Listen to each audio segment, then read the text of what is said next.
আমি বাজেট বক্তব্য দেব তার আগে একটি কথা বলি যে মাননীয় অর্থমন্ত্রী ছিলেন সাইফুর রহমান। এক সময় দীর্ঘদিন তিনি 13টি বাজেট উপস্থাপন করেছেন। তিনি যখন বিদেশে গিয়েছিলেন, একবার পাকিস্তান সফরে ফেরবার পথে মাননীয় প্রধানমন্ত্রী বেগম খালেদা জিয়ার পেছনেই তিনি ছিলেন।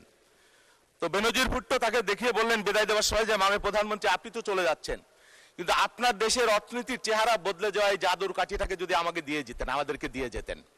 তো যাই হোক, সাইফুর রহমান নাই, তিনি তার বাংলা বদলে দেওয়ার জন্য বেগম খালেদা জিয়ার সহকর্মী হিসেবে 13টি বাজেট দিয়েছিলেন এবং বাংলাদেশের এই বাজেটের মধ্যে ভ্যাট প্রথার প্রবর্তন সাইফুর রহমান করেছিলেন। তখন অনেক বিরোধিতা হয়েছিল, কিন্তু আজকের দিনে এই ভ্যাট বাংলাদেশের বাজেটের একটা গুরুত্বপূর্ণ অনুষঙ্গ হয়ে গেছে, না হলে আমাদের বাজেট করা কঠিন হয়ে যেত।